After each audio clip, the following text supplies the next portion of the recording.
ஓம் முருகா போற்றி, கந்தா போற்றி, கடம்பா போற்றி, கதிர்வேலா போற்றி, அறுபடை வீடு கொண்ட முருகப்பெருமானை போற்றி போற்றி. என் செல்லமே, என் செல்ல குழந்தையே,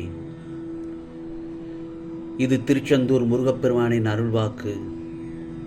இந்த நல்லதொரு காலை பொழுதில் உனக்காக நல்லதொரு செய்தியை உனக்காக கொண்டு வந்திருக்கிறேன். நான் சொல்வதை கேட்பதற்கு முன் முருகா சரணம், முருகா சரணம், முருகா சரணம் என்று ஒரு 6 முறை பதிவு செய்து நான் சொல்வதை கேள். ஆம் செல்லமே, இது முருகப்பெருமானின் அருள் வாக்கு, சத்திய வாக்கு. தேடி போய் பேசினால் அவமானம் கிடைக்கும் என்ற ஒரே காரணத்தினால்தான் நீ பல உறவுகளை தொலைத்து விடுகிறாய். மனநிலைக்கு தகுந்தாற் போல் பேசிவிடாத. ஏனென்றால் மனநிலை மாறலாம், ஆனால் நீ பேசிய வார்த்தைகள் ஒருபோதும் மாறாது. உறவுகளில் உண்மையாகவும் உயிராகவும் இருக்கும்போது சின்ன சின்ன அளவிலான உதாசீனம் கூட நெஞ்சை உருக்குலைத்து விடும். இந்த உலகம் நீ சொல்லுகிற மாதிரி உண்மையை விட மற்றவங்க நம்ம பற்றி சொல்கிற பொய்யைத்தான் முழுமையாக நம்புவார்கள். சில புரியாத பொய்யான உறவுகளால் தப்பே செய்யாமல் வழிகளோடு வாழ வேண்டி உள்ளது உனக்கு. இந்த முருகப்பெருமான் சொல்வது உண்மைதானே? ஒவ்வொரு உறவும் வரும், பின் போகும், மறக்க முடியாமல் தவிக்காதே. உனக்கான உறவை மட்டும் அன்புடன் வைத்துக்கொள். ஒரு உறவை பிரிக்கிற போதுதான் மற்றொரு உறவு பிறக்கும் என்பதை ஞாபகத்தில் வைத்துக்கொள். அதிகம் துன்பம் தரக்கூடிய பிரிவு என்பதுதான் உன்னை விட்டு பிரிந்த அல்லது பிரிய நினைக்கும் உறவுகளை நினைத்து வாழ்க்கையில் பல நாட்களை வீணடிக்காதே என் செல்லமே. நீ யோசித்து கொண்டே இருப்பதை நான் பார்த்து கொண்டுதான் இருக்கிறேன். உன்னுடைய ஒவ்வொரு அசைவும் எனக்கு தெரியும். முழு மனதாக இந்த முருகப்பெருமான் சொல்வதை நம்பிக்கையோடு கேட்டால் உன் எண்ணமும் செயலும் நிச்சயமாக நல்லதொரு மாற்றத்தை கொடுப்பேன். நீ பட்ட மிகப்பெரிய வேதனைக்கு பதில் கிடைக்கப் போகிறது. இந்த முருகப்பெருமானின் கரங்களை இறுக பற்றிக்கொள். மிகப்பெரிய நல்ல செய்தி இந்த நல்லதொரு காலை பொழுதில் உன் காதில் கேட்கப் போகிறாய். முருகா, இது நடக்குமா நடக்காதா என்ற சந்தேகம் எழுந்தால் நடக்காது. ஏனென்றால் நம்பிக்கைதான் முக்கியம். என்னுள் நம்பிக்கை வைத்தால் நல்லது நடக்கும். பொறுமையாக என்னை காலம் காலமாக வணங்கி வந்த என் செல்ல பிள்ளை நீ. உன்னை நான் தாங்கிக் கொண்டுதான் இருக்கிறேன். கண்களை குளமாக்கி எத்தனை பிரச்சனைகள், கஷ்டங்கள் என்று என் முன் மன்றாடி வேண்டினாய், புலம்பினாய். என் மனம் பொறுக்கவில்லை. இன்னும் சில தினங்களில் உன் வாழ்க்கையில் நல்லதொரு திருப்பம் ஏற்படும். மகிழ்ச்சியில் துள்ளுவாய், வெற்றி நடை போடப் போகிறாய். சிக்கல்களிலிருந்து தப்பிவிட்டாய். உன்னை நல்ல நிலையில் வைக்கப் போகிறேன். உன் உடல் நல ஆரோக்கியத்தை மேம்படுத்துவேன்.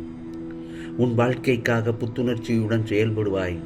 உன் மனதில் முருகா முருகா என்று என்னை கூக்குரலிட்டு அழைத்தாலே எங்கிருந்தாலும் உன் அருகில் நான் ஓடோடி வந்து விடுவேன். நீ பிறகு தொட்டதெல்லாம் துளங்கும் நேரம்தான் இது. நன்மைகள் பல நடக்க உள்ளது. நல்ல நேரம் வந்துவிட்டது. நல்லதொரு அற்புதத்தையும் அதிசயத்தையுமே உன் வாழ்க்கையில் பார்க்கப் போகிறாய்.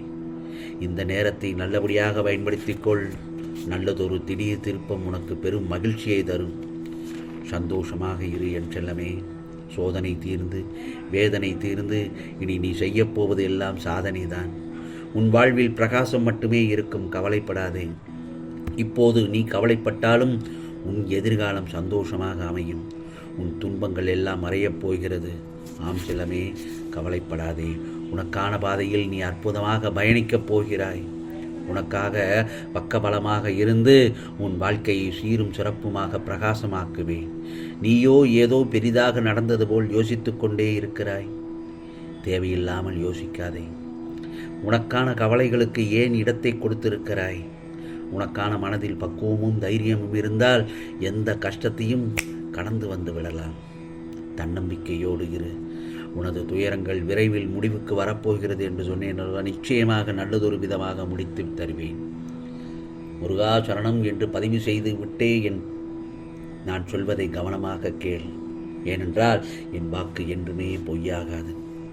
நீ அதிகமாக கவலைப்பட்டு கொண்டிருக்கும் விஷயத்திற்கு விரைவில் நல்லதொரு தீர்வு கிடைக்கப் போகிறது. நான் அளிக்கப் போகும் மகிழ்ச்சி, சந்தோஷத்தை அனுபவிக்க நீ தயாராக இரு என் செல்லமே. நீ செய்ய வேண்டிய அனைத்தையும் தடங்கள் இல்லாமல் செய்து கொண்டே இரு. அனைத்தும் இந்த முருகப்பெருமான் நான் தருகிறேன் என் செல்லமே. உன்னை நிலைகுலையச் செய்கிற உன்னுடைய தோல்விகளில் இருந்து நான் உன்னை மீட்டு கொண்டு வருவேன். இக்கட்டான சூழ்நிலை முடிவுக்கு வரப்போகிறது. நீ மகிழ்ச்சியாகத்தான் வாழப்போகிறாய். பிரச்சனையை பிரச்சனையாக எடுக்காமல் சவாலாக எதிர்கொள்ள கற்றுக்கொள். நீ வருத்தப்படுகிற அளவுக்கு எதுவுமே தவறாக முடியாது. சந்தோஷமாக மட்டும் இரு.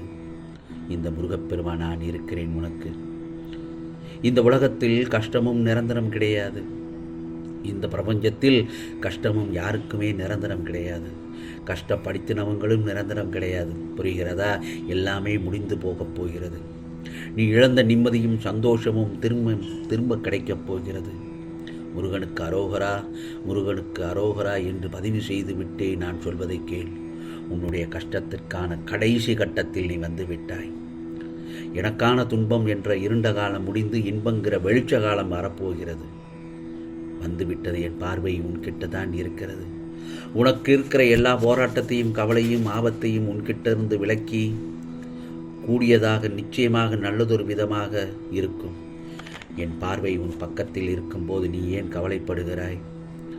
கவலைப்படாத என் செல்லமே. உன் கவலைகளையும் உன் மகிழ்ச்சிகளையும் நீ உன் கட்டுப்பாட்டுக்குள் வைத்திருக்க பழகு. உனக்கு மகிழ்ச்சியான விஷயம் கிடைத்தால் அதை கெட்டியாக பிடித்துக்கொள். கவலைப்படும் விஷயம் நடந்தால் அதை மறந்துவிட்டு முற்றிலும் மாறான நல்ல விஷயம் நடக்கிறதற்கு என்னவென்று யோசனை செய். இதை மட்டும் நீ செய்ய ஆரம்பித்து விட்டாலே போதும். உன் மனது உன்கிட்ட கட்டுப்பாட்டுக்குள் இருக்கும். நிச்சயம் இந்த பதிவை கேட்டு உன்னிடம் மனமாற்றங்கள் நிகழும். ஆம் செல்லமே, பல பிரச்சனைகளுக்காக உனக்கு உடனே தீர்வு கிடைக்கணுங்கிறது நினைத்தால் அதை உடனே மறக்கிறதற்கும் முயற்சி செய். உன்னுடைய கவனத்தை வேறு விஷயங்களில் திசை திருப்பி மகிழ்ச்சியாக உன் மனதை மாற்ற முயற்சிக்கும் போது உன்னுடைய பிரச்சனைகளுக்கும் கவலைகளுக்கும் கூட தீர்வு உன் கண்களால் காட்டப்படும். உன் கண்களில் அது காட்டப்படும். எதுவுமே நடக்காதது போல இருந்துவிட்டு புதிய விஷயத்தை பற்றி நீ யோசனை செய். உனக்கு தேவையில்லாத விஷயங்களிலிருந்து உன் மனதை வெளிக்கொண்டு வந்து அதை பற்றி யோசிக்கிறதை அடியோடு விட்டுவிடு. ஆகவே உனக்கு பிடித்த விஷயங்களையும் சந்தோஷமான விஷயங்களையும் நிறைய சேகரித்து வைத்துக்கொள். ஒரு குழந்தையானது கீழே விழுந்து அடிபட்டால் அது உடனே அழும். ஆனால் சில நொடியிலேயே அதை மறந்துவிட்டு வேறு விஷயத்தின் பக்கம் தன்னுடைய கவனத்தை திருப்பி சிரித்து விளையாடி கொண்டிருக்கும். அதையேதான் உன் வாழ்க்கைக்கு உதாரணமாக வைத்துக்கொள். நான் சொல்வதை கவனமுடன் கேட்டுவிட்டாய் அல்லவா? நிச்சயமாக உன் காதில் நல்லதொரு செய்தியை சொல்லிவிட்டேன். இது முருகப்பெருமானின் சத்திய வாக்கு, அருள் வாக்கு. உனக்கானதெல்லாம் நிச்சயமாக நல்லது நடக்கும். நல்லது மட்டுமே நடக்கும். அதுவும் நன்மையாகவே இருக்கும். ஓம் சரவண பவ. ஓம் சரவண பவ. ஓம் சரவண பவ.